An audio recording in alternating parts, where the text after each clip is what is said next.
Hello, everyone, and good evening. This is Cassandra, and welcome to another episode of Couch Time with Cassie. Now, today I have a very special guest who I will introduce you to in just a second.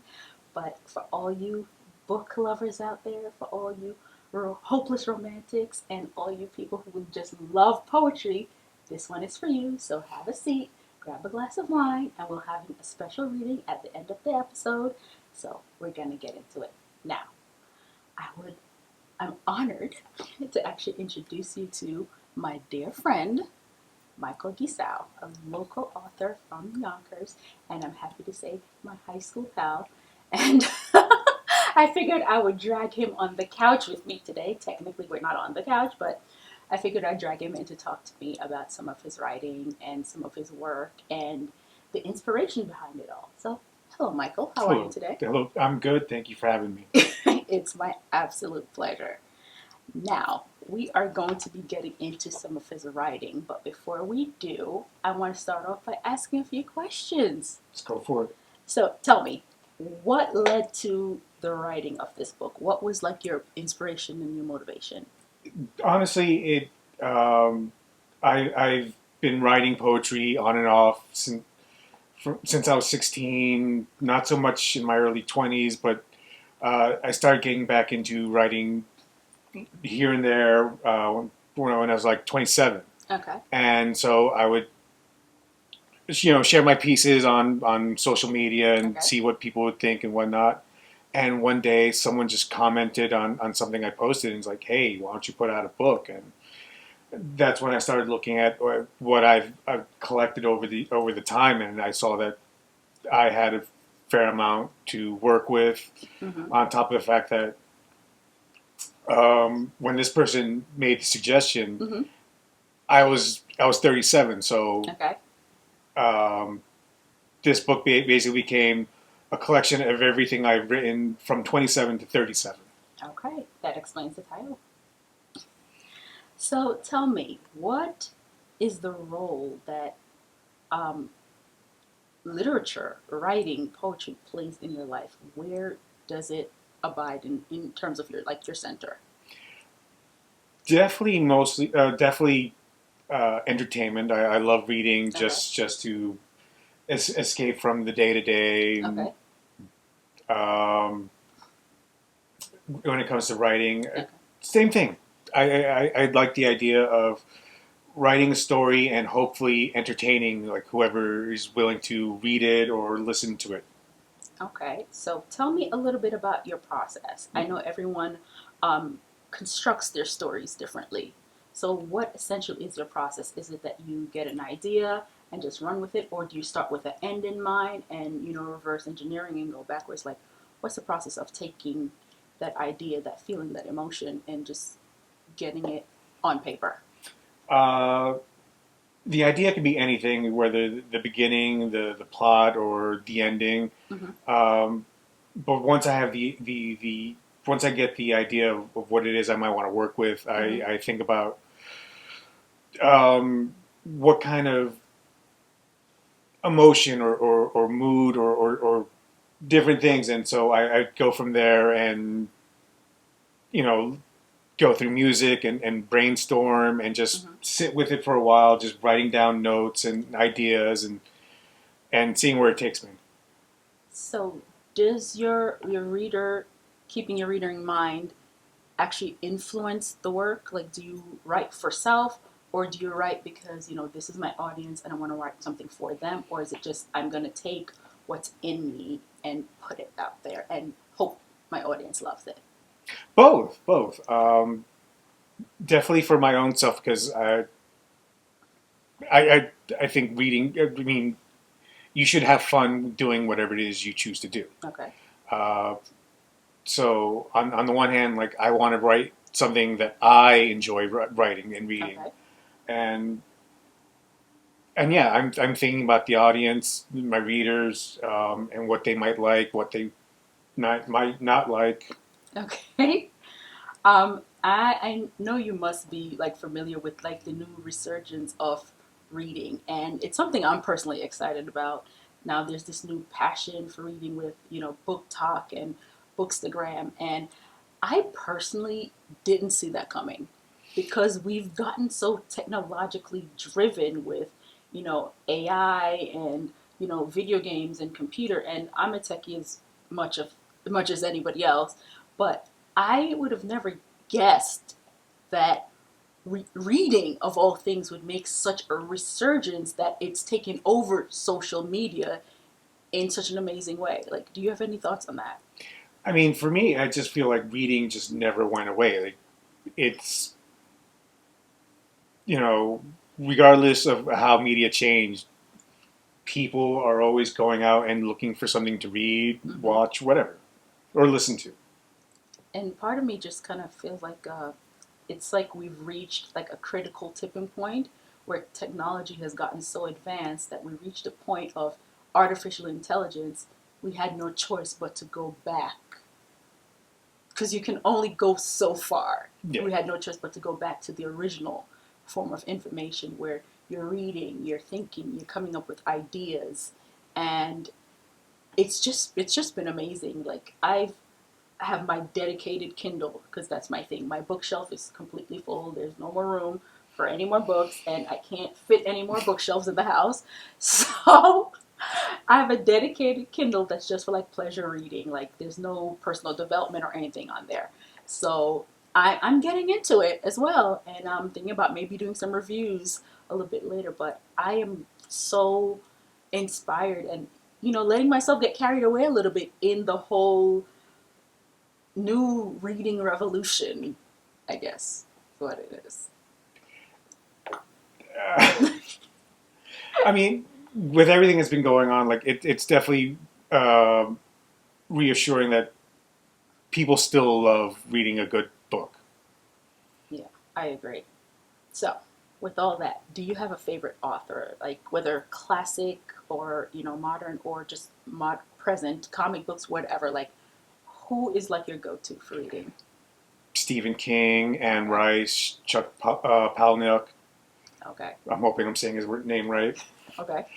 Uh, What is about their stories that really move you?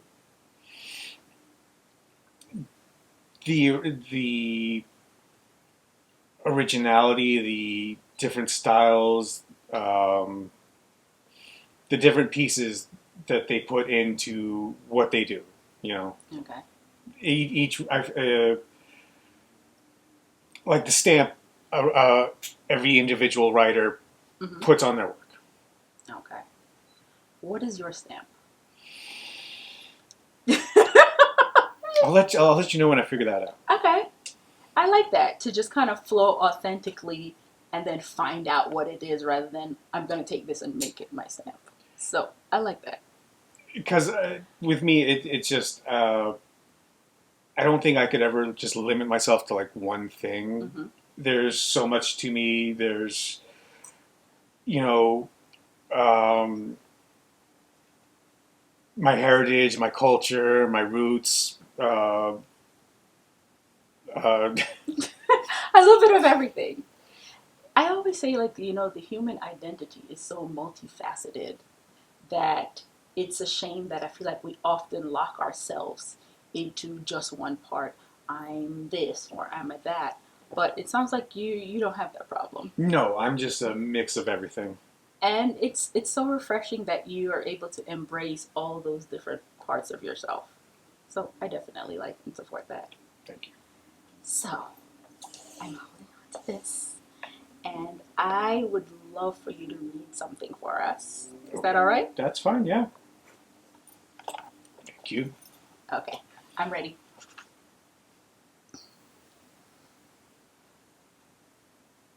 Okay, I'm reading this one because well, this one, the one you picked. I really like that one. So Okay, this one's called "Falling for Her." okay. I dream of moonlight, but but of a moon too far from me. I cannot be with her, for she belongs far, far away from me. High in the night sky, she shines her light upon my dreams. Like Icarus of the sun, I fell for the moon. Forever I shall fall. For her I will give my all. That is so deep, Thank you. and it's different. I really like that. What was your inspiration for that one? Uh, I guess a lot of what I've written, some of it has to do with breakups. Some of it also has to do with unrequited love. Mm, Having feelings for someone who doesn't have the same feelings for you. got you. I understand that. So do you often put your own life experience and your own emotions into your work? Poetry definitely, story writing sprinkles here and there. Okay. Okay. I like that. I think it lends a level of authenticity to your work to know that you're kind of bleeding and processing on the page. So is does your poetry serve as a form of healing for you in a certain way? Absolutely, because just growing up, I was just very introverted, very cut off, very quiet. Um, I remember that. uh, you're taught a certain way, Hmm. be macho, not supposed to complain, Hmm. not supposed to show emotions Hmm. often, and so poetry was definitely my way of getting in touch with my feelings and expressing them. Do you have a favorite poet? Not yet. Okay. I definitely, aside from the classics, I'm also uh, trying to read up on newer people, local Okay. writers, and whatnot. So Okay. Well, I mean, I would definitely love to hear about what you find as you kind of go through it and explore your journey. Because I think it's wonderful that as you go forth as a writer, you're also still on a journey of discovery and finding out what your own stamp is and what it is that you like and who you find interesting, which I think is definitely essential to your growth. So here's a question. Is there going to be another book anytime soon? as soon as possible, yes. Okay. Not a collection of poetry and short stories, but Mm-hmm. I definitely finished writing something that I'm just now in the process of editing and re-editing and So proofreading. we know what that means, right? You got to come back. Yes, yes, absolutely, yes. That means you got to come back. Of course. And we definitely have to hear about it. And we definitely have to get some more readings and just kind of dive into that a little bit. So, what would you say is the gift in your book? Like for someone who reads it, what would you say is like the thing that they're really going to get from it? For me, I'm getting authenticity. Yes, So that's what I'm getting from it.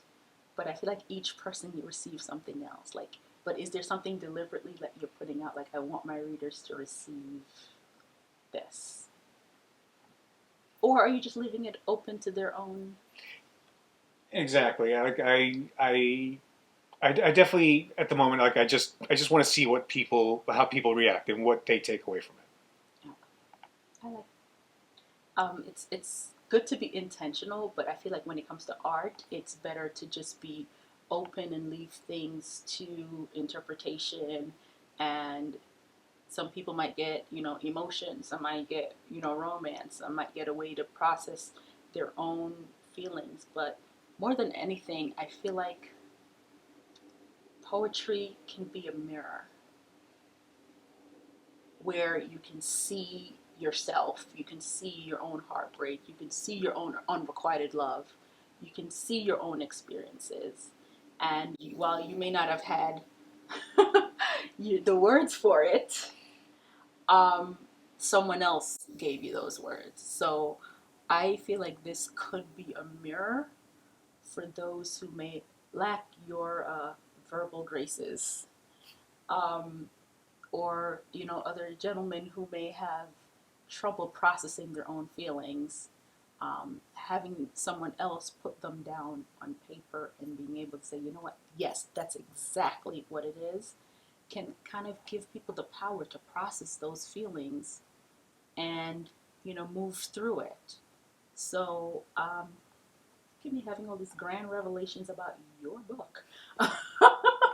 So I'm hoping that it definitely serves as a mirror, and I'm looking forward to seeing how you grow from these 10 years into the next, and to see what becomes of it, to see the evolution of Michael Giselle. I know, no pressure. No pressure. No pressure whatsoever. So now here's a question. So if anyone wants to, connect with you or find you, where can they do that? Are you on Instagram, Facebook, Yeah, TikTok? Facebook, Instagram. I do have TikTok and X, but mostly you can definitely find me on Instagram Mm-hmm. at Your Pal Sal's. Okay. So so we got that, and I'm gonna add it to the description so they can follow you and read some more of your fabulous poetry. Now, would you mind taking us out with one more? Yes. I love it when my guests give me what I'm asking for. You have not changed. No, I have not. This one's called The Midnight Hour. Okay. Take a midnight ride through my mind. Wave goodbye to the ghost of my psyche. Enjoy the euphoria coursing through my veins. Release the chains and free the beast from within. If you be able, then call me king. I'm running loose and singing around the midnight pyre. Fall in love with the midnight queen. Light her smoke, and pour her a drink. Moon shines bright on drunken smiles, and the devil's children dance in the shadows. Embrace your madness and become the drug you consume. Take a midnight ride through your mind. Break down the walls of your reality. Fly high in the nighttime sky. Become a storm, wild and free as nature. Make love to the world and enjoy the midnight ride. Let your worries rest and be a creature of the night. That was so different. The tone was completely, but I can still hear your voice through it. So tell me, what was that one? Give me your thoughts. I mean, how do I talk about my thoughts and not the things that were probably going through me while thinking? Okay, Like or certain you vices? give me what it is that led to that. Like, what was the expression that was coming forward?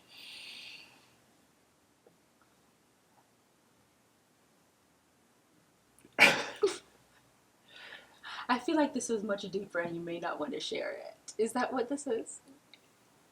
Trying to find the words for it. So we have a writer having trouble finding the Yeah. words for something. Okay. A lot of the process also involves just staring at the screen. Okay. Uh,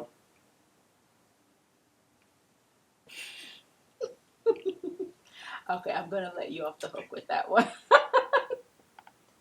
So I need you to be able to come back. So I'm gonna have to be nice with this one. Okay. So what are the final thoughts that you'd like to share before we exit the couch? uh,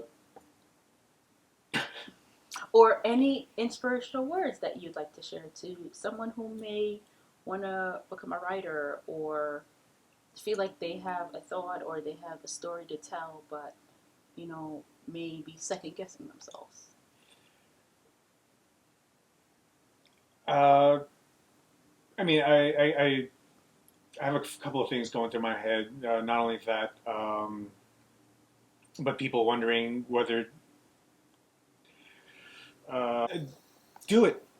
That's what I because talking to different people and Mm-hmm. trying to make the time and trying to discipline themselves to like sit down and put pen to paper. Like Mm-hmm. sometimes you have something you want to do, something you feel like doing. Mm-hmm. Like sometimes you just gotta sit down and just do it. You know. Yeah.